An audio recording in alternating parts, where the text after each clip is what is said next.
And we are back, folks. Another edition of the Michigan Recruiting Insider, your in-depth analysis, insight, and perspective on Michigan football and basketball recruiting.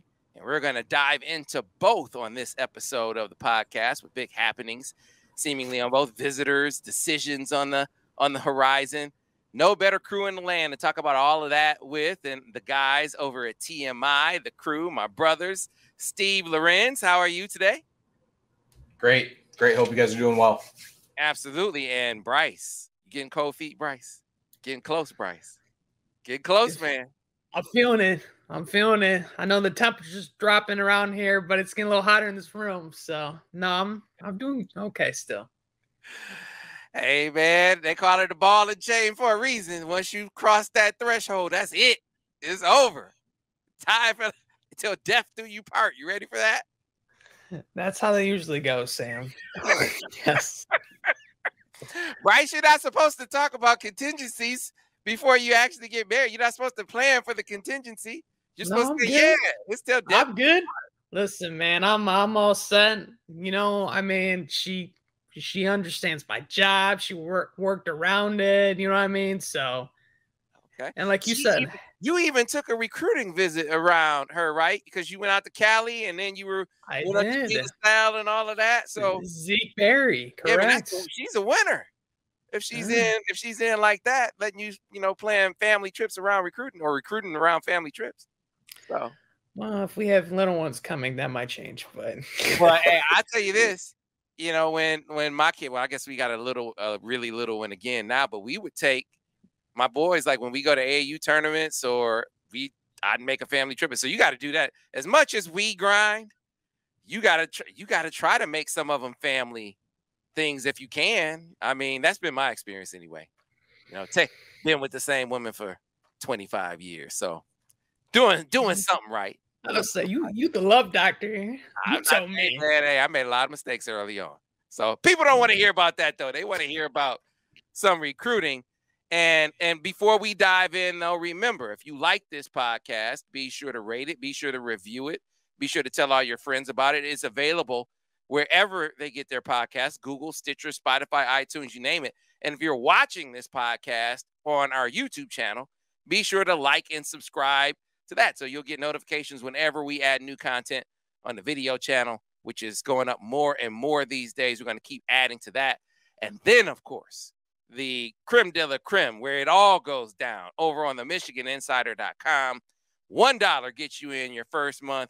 You get all the insight and intel from the message board to all of this other content that we do. And, of course, all our VIP articles that get you across the 24/7 Sports Network. You cannot beat it. It is an outstanding value, especially once you become a full-paying member. You also get Paramount Plus. So a lot of bang for your buck. But, guys, recruiting. It was a significant recruiting weekend for Michigan in that it wasn't big in number, but in terms of profile, in terms of significance to the class, I don't know how you guys feel. I feel like after quarterback, the biggest need in this class is corner. I mean, look at the depth on this team right now. And so Jamon Green, DJ Turner, I mean, probably I would say both are gone. I think both could have a COVID year, but I think both are gone after this year. Then you talk about Will Johnson. Maybe I'm a big Jaden McBurrows believer, but you want to see how he comes back from that injury. I said when we first started seeing Amarion Walker on defense that, Steve, they actually need him there. Part of it is keeping them happy using that talent, killing two birds with one stone, but you actually need him at that position for depth. So getting back to the point, they got to get not one corner, not two corners, maybe even three corners in this class to really help bolster the depth on the roster next year and beyond. Yeah, for sure. And they're in on some of the right guys too, right? I mean, we've talked about Chris Peal, Jair Hill. I don't know where the JV and Toviano stuff is, probably sticking down south. But Peal's a guy, another theme, quiet, right? I know you did get to finally talk. You had a good conversation with him, Sam, after his official. Not a kid that has played his cards, though, very openly about his recruitment. But, yeah, super, super important. The bigger official visit weekends, it's not always, like you said, it's not always about having the most kids on campus. Hell, we look back at July, the one weekend they hosted the guy. I don't think they got one kid, or maybe they got right. They might have gotten one kid out of that entire weekend, you know? So having a kid like Peal, yeah, like you said, at a huge position of need in 23 is maybe more important than hosting 5 or 6 highly ranked guys where maybe you get 2 at most or whatever, depending. But yeah, I mean, seems like Michigan's really been on the inside of this one for a long time. You know, Georgia's been a factor for a while. There's a little bit of pull for NC State, I think, to possibly stay closer to home. I feel like there's someone else sniffing around too with him. But Michigan's been involved here for forever. The difference was he was a 3-star guy who didn't talk much early on in his recruitment, so he kind of got lost under the shuffle a little bit.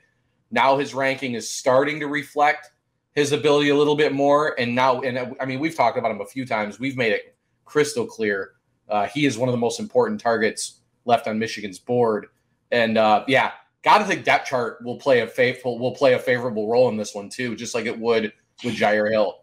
Yeah, I think that's the thing that maybe is hindering Georgia a bit, because they're loaded in this class at corner, right? So, I mean, that's not to say that Chris Peal couldn't go in there and compete. He certainly could. He has that kind of talent. But if you have other really viable options where the depth chart is more favorable, I would think, and I do think, that favors those teams over Georgia. But the fact that he doesn't talk much, and the fact that he did talk after this visit, it is a little telling to me, right? I mean, I went down to see him, so that's part of it, but that's not all of it, right? I think that he's feeling really good about Michigan right now. I think one of the bigger hurdles was the distance and mom, right? And so I talked to her for a bit. I actually have a blog coming up about this later. By the time this podcast hits, you can go and actually read her comments. But I feel like she's much more comfortable with the distance. I think she's much more comfortable with the people. I feel like North Carolina State was the bigger threat because it was closer to home. And North Carolina State is actually doing pretty well this season. I think they're aren't they top 15? Still, I don't have the rankings in front of me, but they're pretty good on the field this year too. So, you got an option closer to home that's no slouch. But I think they got a much better appreciation for the magnitude of Michigan, the magnitude of the academics here. One of the top-ranked public schools in the country, one of the top-ranked engineering schools in the country. I think they got a better sense of the magnitude of the football program. Going to a game in the big house against UConn, it was still packed, right? And they got a chance to really get a lot of one-on-one attention from the entire coaching staff, from Denard Robinson to Jim Harbaugh to, of course, the most important of which was Steve Clinkscale. And the thing that really rang to me resonated as I was talking to him, he said, his teaching style I can really rock with. I can really vibe with that. Just sitting down in a meeting, I felt like this is the guy that I'm really going to be able to pick things up from. I'm really going to be able to understand. And, seeing where he is in his development, he was an offensive guy. And he told me point blank when I went to see him back in the spring, I didn't know what I was doing last year. I'm still learning the position. So he is really, intensely looking at the teaching and development part of it.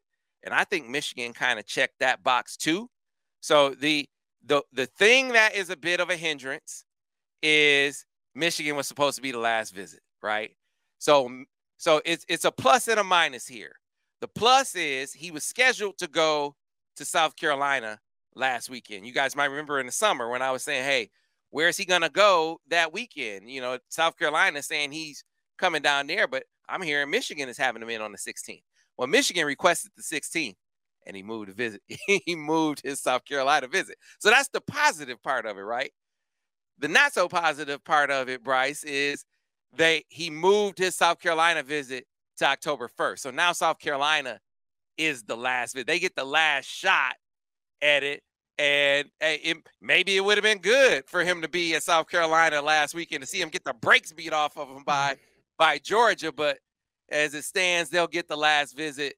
And then, as he said, he'll make his decision right after that. But he also said he's feeling a lot closer to making a decision on the heels of coming to Michigan. I'm liking the tea leaves right now, but South Carolina is going to be last up to bat. I mean, we can ask, Nyckoles Harbor how his trip went to South Carolina. I know he was there, so we can ask how he felt that experience when. But no, this is a high priority type of kid at a position of need. This is a guy that they've been on for quite some time, and we talked about this with Caden McDonald, where I think this was a very good strategy by Michigan, bringing him up as the lone official visitor. They've done that now for the past 2, recruiting weekends in a row, and really try to, personalize and establish a more custom, visit experience. And I think he and his mom kind of got that from what I'm gathering from, your talks with them and such. So he does have all those teammates at Providence State that Michigan is recruiting and that Michigan really wants. But I think Michigan kind of, I don't want to say pushing them to the side, but saying, hey, you're our guy for this cycle. You're the guy we want first. You're the guy we really need. He's making a difference in this recruitment. And like you said, he does have that upcoming official to South Carolina. But from what I'm seeing out of South Carolina, I don't know. It's a little shaky down there right now. And as far as what I'm seeing on Michigan's side, I get it. He got to see UConn. He got to see a game against UConn. That's not the greatest team to play against. But at the same time, he's seeing a lot of young guys. A lot of young guys got to play. So that's always a good thing. And he's seeing success, So those 2 ingredients are always good when you can come up on a visit and experience for yourself. I just think this is a kid where probably they need to land. This is one that I hate to say like a must land, but he's kind of falling under that category right now. Yeah, they got to land some of these guys, whether it's Chris Peal, Jair Hill, guy down in Georgia that you went to see that's committed to Florida. Oh, Aaron Gates. Yeah. Any or all of them, or Jeremiah Love, who they're recruiting is they need at least 2 of those guys. I was going to say they need at least 2 out of that 4? Yeah, they'll take 3, but they'll take 3 because they gotta get some. They gotta get obviously class. Yeah, but Chris Peal is the closest, right? Right. He's the closest to making a decision. He's gonna make a decision in early October now, and I think Michigan is trending after this visit. So maybe South Carolina, they do. Beamer does a great job. Kids rave about him as a recruiter, but I mean, man, if distance really isn't a factor, and I encourage folks to check out this blog where you can hear mom's comment, or you can see mom's comments on the whole distance factor and how she's really feeling about Michigan. Not the article with Chris, but just mom herself. By the time this podcast is published, it'll be up. Check it out and see what I'm talking about. See if you don't come away from that feeling like, yeah, Michigan is trending for this dude. And he's just scratching the surface of what he can be. He's what you want. He's a legit 6 foot plus. He's loose in the hips and he is fast. And he wants to play defense. That's the thing, Steve. Like going to watch him play, he was a killer on offense. It was like, man, you got any designs on maybe playing both ways in college? He said, well, if a school wanted me to, but he said, I'm a defensive back. I'm a corner. It's like, oh man, the defensive back coaches are like, hell yeah, that's exactly what I want to hear, right? So this is a big one. We'll see how it goes. But Brice wasn't the only noteworthy visitor, only official visitor, but there was another, kind of striking appearance at the game, and that was a commitment to Notre Dame, who happens to hail from West Bloomfield, but still committed to Notre Dame, Brandon Davis-Swain.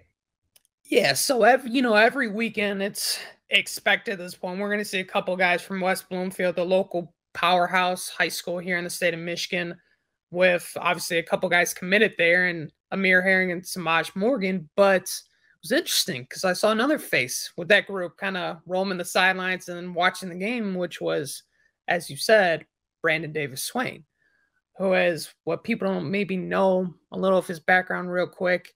He's a 2024 defensive lineman, top 100 player overall on the composite 247 Sports. And he's a guy that actually took a visit to Notre Dame. I want to say it was for their spring game in the spring. And he committed.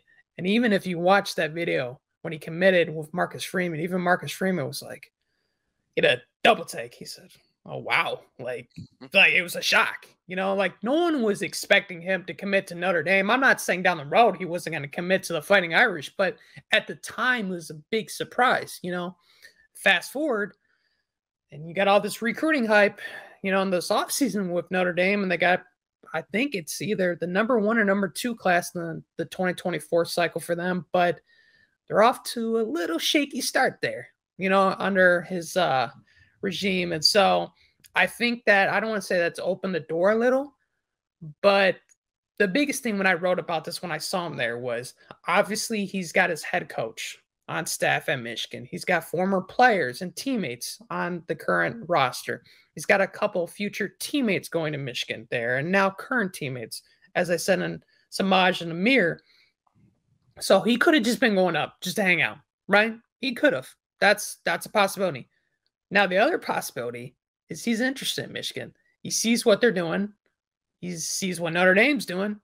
And maybe he's rethinking things, and I know at the time, the other big thing and kind of thing people are kind of wondering is position fit at Michigan. Because I know when Mike Elston got the job actually coming from Notre Dame, people weren't sure how he would fit into Michigan's new look defense because he is a bit of a tweener at 6'4", 245. He comes off the edge. But if you look at some of the guys Michigan has gotten committed in this cycle, they're very long, lean, and they have very different measurables, So I don't know.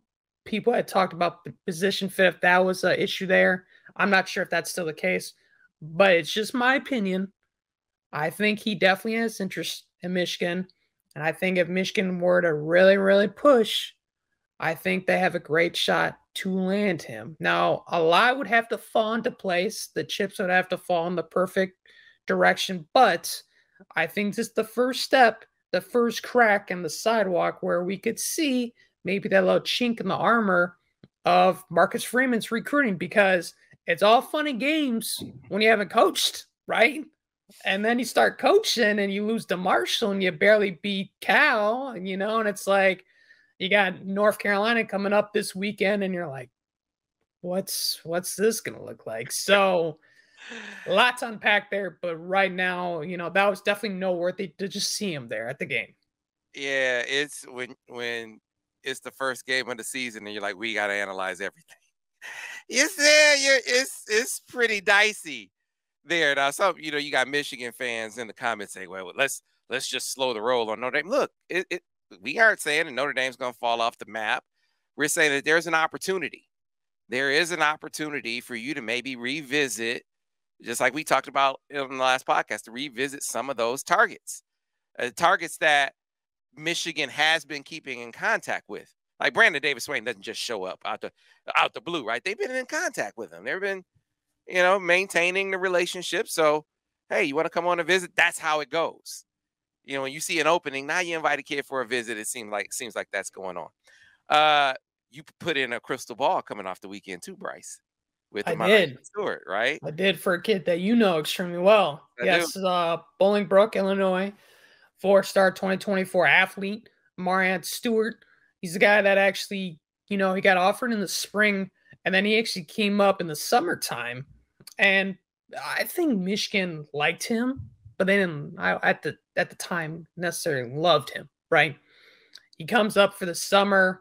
I think it was for the barbecue too. Barbecue. They had a morning portion. During the morning portion, they had a workout, where they did little workouts and little training and stuff like that. And Michigan worked him out. And after that, session they had with him, they're like, this is a guy. Like this right. This is a top target. Going forward, this is a top target. Ron Bellamy, the wide receivers coach, has formed a very good relationship with him and his family throughout this process. But I think it went a step further after that performance that they saw at the barbecue. And so he was another kind of surprise visitor that came up for the UConn game. Now he's gotten to experience the game inside the big house. That was his first experience. And he told me, hey, the big house is just a vibe. He said it was a fantastic time he had there. He loved everything about it. He really likes the coaching staff. And obviously, being from Illinois, he's familiar with a lot of the players on the current roster.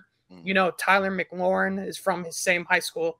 Todd Howard, future or past Wolverine, was the coach there. I don't know if he's still the coach at Bolingbrook. But I think the biggest thing that I thought was the most interesting is, Sam, did you watch AJ Henning? Yeah, man. Did you notice how they used him? I did. Okay. Because Amarian Stewart is a Swiss Army knife, do-it-all kind of playmaker on the offensive side of the ball. And it's funny because Michigan has talked about using him in several different ways and has compared him to a fellow Illinois native, AJ Henning. And isn't it just ironic that they happen to use him in a just couple of different ways there on Saturday? I was going to ask Steve about that. Like, Amarian shows up and they break out. I mean, we've been talking about AJ being used like Deebo Samuel since the summer, right? First two games, you see him here or there, but not like they gave it to him on a counter. Now, he didn't follow his blockers on the counter, right? He could have maybe scored a touchdown. But the point is, they handed it to him. They threw it to him. He returned a punt. I mean, he returned punts. It was that Swiss Army sort of vision, that Deebo Samuel vision, Steve. And by all accounts, Amarian Stewart is a bigger or a taller version of AJ Henning. So that's a good advertisement, is it not? It always is. And what always plays to Michigan's advantage in these situations is that there's a long track record of them doing what they say they will with some of these guys recruiting-wise, right? I mean, you know, think about all the ways they use Jabril. They've had plenty of two-way players throughout Jim Harbaugh's tenure. Jim Harbaugh had plenty of two-way players back at Stanford. So there's a long track. You know, a lot of coaches may just tell guys like that what they want to hear. But yeah, no, when they handed the ball off, I kind of chuckled because I was like, that's not a coincidence, like you guys said. Not a coincidence at all that he saw the ball in about every way imaginable on Saturday. You know, kind of the right opponent to maybe test drive it a little bit. But game-wise, I think I can see him trying that stuff again, regardless. But either way, yeah, you're a kid like Stewart. They're already telling you this. You go to a game, you see it live and in person, you're like, okay, they're really willing to actually, you know, they're backing it up and letting a guy like Henning showcase the wide variety of abilities that he already has. Yeah, so I'm close to, not quite there. Be on the lookout for a lengthy interview with Amarian as well, because you know I guess I'm a little more conservative than my brothers here when it comes to, and you guys are more conservative than a lot of people when it comes to throwing in those crystal balls, right? We don't just throw down crystal balls because Michigan's leading for a guy or another school is leading for a guy. We got to feel like that kid's gonna go to that place, or because a kid visited Michigan once. Right. So no, we don't do it like that. We put a lot of criteria. It has to meet a lot of criteria for us to throw in a crystal ball. I want to get a real feel from Amarian before I throw one in. And so we have that interview coming. But Steve, you were sort of teetering on potentially maybe, or put it this way, you didn't put one in, but you have a guy on the radar that you're considering it, and that's the big time kid right here from the state of Michigan that visited for the Hawaii game, Brady Prieskorn. Yeah, the top 100 Rochester Adams product. Yeah, no, Michigan basically, you know, explicitly told that Michigan feels like they're in really good shape with him. Posted that in an insider piece I did the other day. Our friend Alan came in, little bit of a wet blanket on that one. Said he's heard some Michigan State stuff too. That was, you know, I love Alan to death. Don't get me wrong. It was kind of funny actually. But, you know, the thing with Prieskorn, I know Brice went and saw him a few weeks ago. Sam, you're going to go see him this weekend. You know, we talk about quiet kids with Chris Peal. Prieskorn, maybe even more so. I think I'd even been told once that he doesn't pick up staff phone calls from like coaches and stuff every once in a while. Like he's just one of those kids that does the recruiting thing on his own time, whether it be interviews, which I don't think he's ever done it less in person, or even with the actual coaching staffs that want him. But elite prospect either way, a guy we've talked about a little bit, starting to talk about more. I know, Brice, you found out he'd already been up 3 times, and we didn't know it. Nobody had any clue that he'd already been up to campus 3 times, and then visits for the Hawaii game last week. So 4 visits already. And again, Michigan needs tight ends. They're losing a lot at tight end after this season, and 24 is loaded at the tight end position. Prieskorn's one right in their backyard. I think they even have I think Alan reported earlier there's a kid out in state visiting this weekend at tight end too, a guy that I can't remember his name, but Kentucky offered earlier this week. So no shortage of guys that Michigan's after, but Prieskorn is at or like very, very, very near the top. So would be huge. Again, we look at Grant Newsome as already being a huge asset on the recruiting trail. He's got a great ability to connect with kids in like a legit way. And got to think, I always kind of think sometimes, and we talked about this before, I kind of sometimes think those quieter kids maybe gravitate towards Michigan a little bit. I don't know if it's just a coincidence, but it does feel like they get a lot of guys that don't really do the recruiting thing or aren't really super into the whole recruiting deal. So, you never know. I know Notre Dame involved there too. And then, like I said, Alan mentioned Michigan State being a factor, but at least, like I said, like I reported that based off of like explicit that Michigan feels very good at where they stand right now. And the 4 trips to campus, that's a lot early on, whether an in-state guy or not, I don't care. That's a lot of trips to one campus. And I would imagine, like, I don't know when he was up there the first 2 times, but probably not that long ago. So yeah, will be interesting to see. Yeah. And look, we have long been of the mind that, on one game or even the course of a season in and of itself doesn't just swing a recruitment. But if things start to go south, I do see it as an opening for other schools. And so it'll be interesting to see how things develop for Michigan State this season. I mean, this is a monster game for them. It's not a monster game nationally, but a monster game for them against Minnesota this week. Like if they don't bounce back from the defensive debacle that we saw them experience out at the hands of one Mr. Michael Penix Jr. was just unbelievable against Michigan State again, but everyone's unbelievable passing against Michigan State, right? It's hard to look worse defensively in the secondary than they looked last year. They managed to do it. Like I was gonna say I watched the highlights and like I think we could have hit some of those receivers that, I mean, again, Michael Penix, hell of a game, looked great, but man, I mean, you're talking, I think that touchdown that put him up to 29 was like, there was nobody within 20 yards of that guy in any directions. Like, how on earth, so. Yeah, if they lose to Minnesota, you could see, over the next 5, I could see them going 0-5 or 1-4 in the next 5 games. So this is a monster game. And then we find out Minnesota's for real, too. That's not relevant to Michigan recruiting. It's relevant to the Big Ten West, which is putrid, right? But someone has to win it. And if they go to East Lansing and come out of there with a victory and basically tap dance on Michigan State, without their number 1 receiver, Chris Altman-Bell is out for the season. So sidebar. If Chris Altman-Bell comes back, he'll be a 7th-year senior. He'll be I've never heard of a 7th-year senior.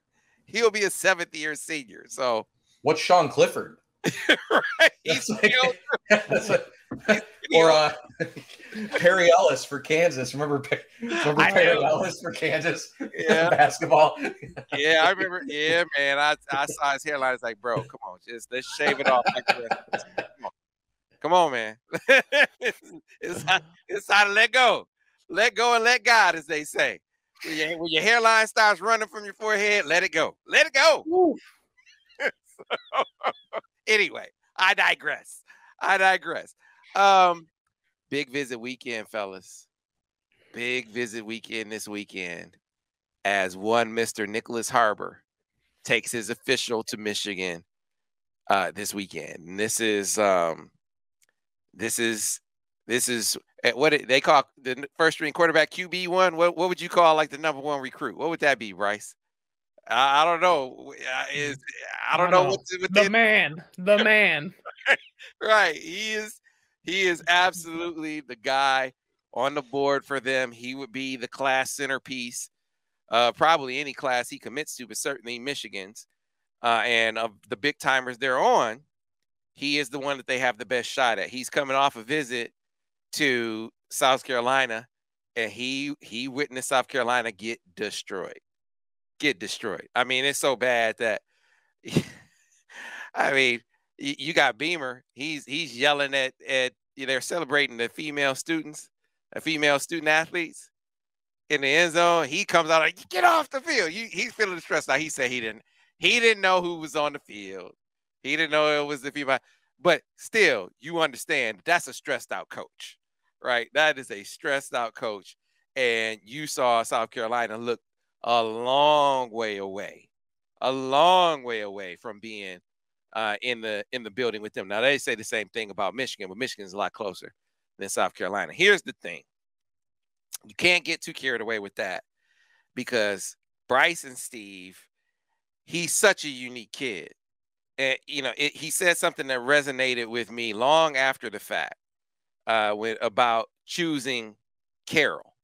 Like, so you could go to IMG, or you don't even have to go far. You could stay in the DMV and go to Gonzaga. You could go to Good Counsel.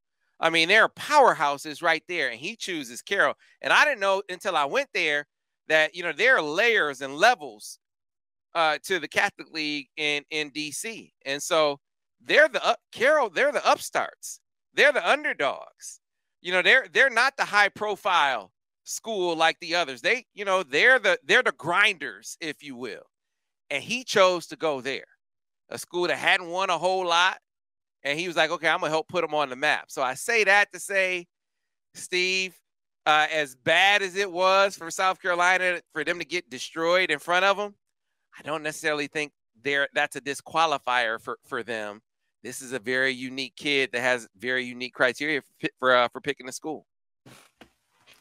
So this is the only this would happen to Michigan portion of the podcast where a top target goes and watches another team that's recruiting him get the absolute doors beat off him. The head coach looks like an idiot after the game, and it might help that team. And right, it's just, I don't know. It's just it always is. The track stuff is super real with him too, right? I mean, that's where I think the biggest the most unique part of this recruitment really comes into play. So, I know that his dad, Wilt Fong talked to his dad either last night, this morning, and they mentioned the educational stuff. And again, okay, like there's no way Michigan is not even head and shoulders, like leaps and bounds ahead of South Carolina, LSU, as far as the academic stuff goes, right? I mean, if they're looking for the educational stuff and it's that important, that should be the foundation for Michigan to make a big move this weekend, let alone the fact they're a top 5 team in the country, are producing guys at edge and receiver, wherever he wants to play. So yeah, I mean, but the track stuff has long been not even really the wild card. It's just been a really big factor in this one. So I think that's got to be another area where Michigan's going to have to impress, even if they're not publicly saying that they need to impress in that direction. So yeah, I mean, this is a huge visit for Michigan. He's kind of the guy that I think for a long time, maybe early summer, late spring, it felt like Michigan was in really good shape just based off of the tea leaves. Now you're starting to see kind of who the major players are in this one. Michigan's maintaining a position there. But yeah, I mean, this is going to be their last real chance as a kid who, hasn't taken many visits, right? Anywhere. He's been very judicious in where he goes and when he goes. So you got to think this is going to be Michigan's last really big shot to impress. So yeah, guys like this don't come around very often. I know he's got a little ways to go in the actual football part of the deal, but it doesn't matter. I mean, this is what coaches dream of, being able to mold a player like this. So huge visit for Michigan for sure. Yeah, and I think the academic thing is real. Call me foolish or naive. but this is a kid who hasn't ever gotten less than an A. His dad is like an aerospace engineer. I mean, mom and dad push academics really super hard. If he gets an A-, they're like, okay, why? Like, legit, academics are a real thing for him. But there are other considerations like track. Track is a big one, and I said before that to me, that would be my concern, my biggest concern if I was Michigan. Now, you know, his track coach, who I've talked to a good deal, and Nick, they both say, you know, Michigan has shown itself to be formidable in that department. That won't be a hindrance. So that sounds good. But if they lose this battle, I would think that would be one of the reasons that they lose it. I think the proof will be in the pudding in the long run when it comes to how big a factor that really is or isn't. So time will tell, or how big of an advantage that is or isn't for these other schools. Time will tell, but that's a big one. We will profile it before, during, and after that visit for sure. So definitely stay tuned to the MichiganInsider.com on that. Another name for people to know, Brice, I know you mentioned it on the board, but Nathan Efobi. Yeah, so we mentioned offensive line recruiting also being an emphasis in this cycle. DJ Chester down the Peach State, he's a guy that we've talked about quite a bit, but Efobi, he's a guy that they kind of offered later in the process. He got offered in late July. Jerome Moore's been doing more evaluations throughout this process, kind of looking at guys a little later. I know he's been also wanting to see senior film, but this is a guy that he saw enough of in the summertime, offered, and there's instant strong interest from Efobi. I mean, he mentioned to me when I talked to him post-offer that, you know, Michigan was a school that he fell in love with after watching the Ohio State game. And I was like, well, that was a pretty good, if you're going to watch a game, that was probably the best game you could watch for him. And he said one of the reasons why is because David Ojabo, he's a huge fan of David Ojabo. And I thought that was interesting because obviously they don't play the same position. You know, I know Efobi actually, little sidebar, but he plays both sides of the ball. And a lot of colleges actually like him on the defensive line as well. So he's a guy that can play either side, but Michigan likes him more in the interior at guard at 6'4", 282 pounds. But anyways, going back to this David Ojabo connection, I said, well, what about him?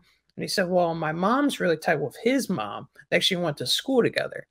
So that's an in. That's something you can kind of use as a feather in the cap. Again, we always say that's not a, that's not going to seal the deal, but it definitely is not going to hurt.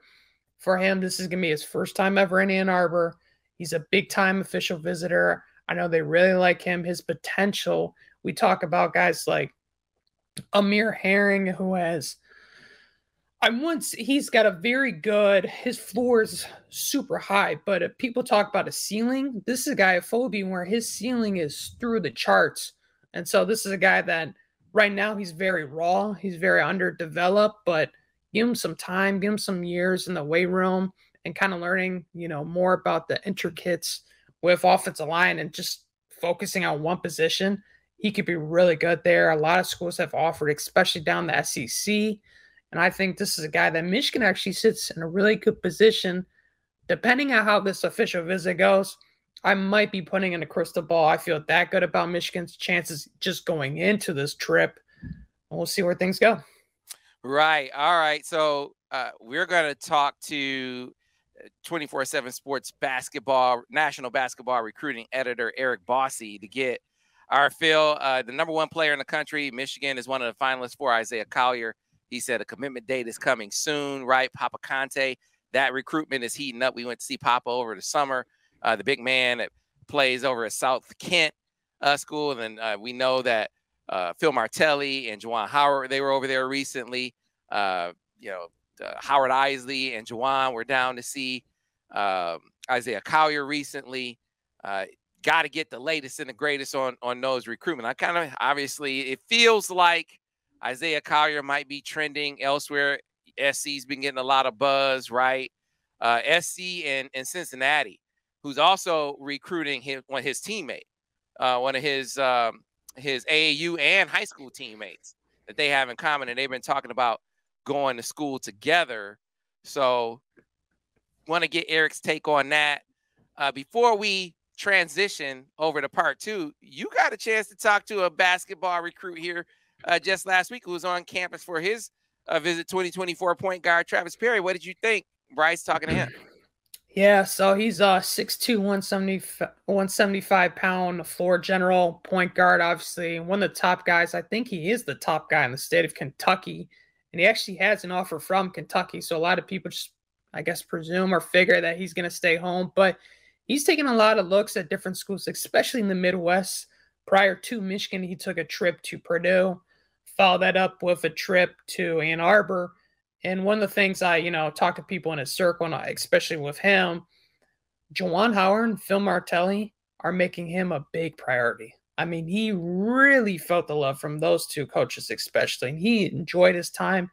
He's a big golfer. He got to hit some golf balls and stuff, go to the driving range, check out, the Michigan golf course, see more of the campus, different areas that maybe normal recruits wouldn't be as necessarily interested in. But he overall had a good time. He really enjoyed it.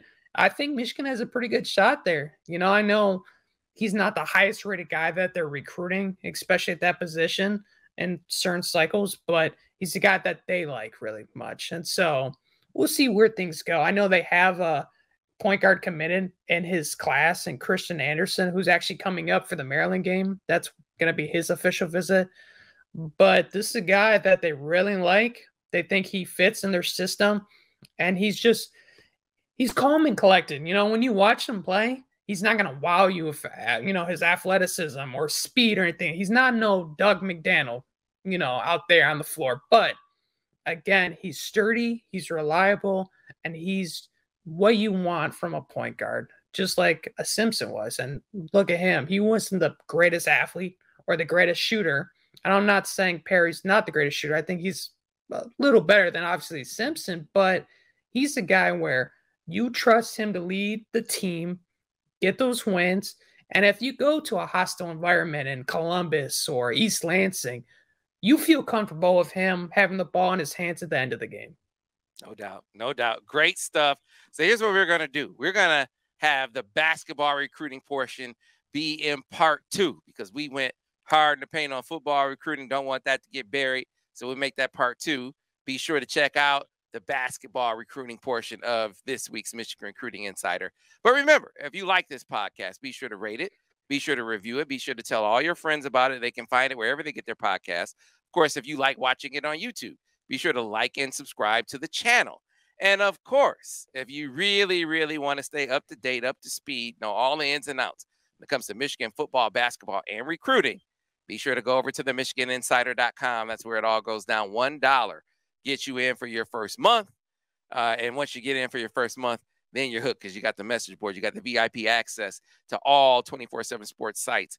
All the intel that you want to see, you can find it over on the MichiganInsider.com. And then once you become a full paying member, then you also get Paramount Plus. Great bang for your buck when you get a MichiganInsider.com subscription. So with that, another edition in the books. Thank you for hanging out with us. We'll see you next time on the Michigan Recruiting Insider.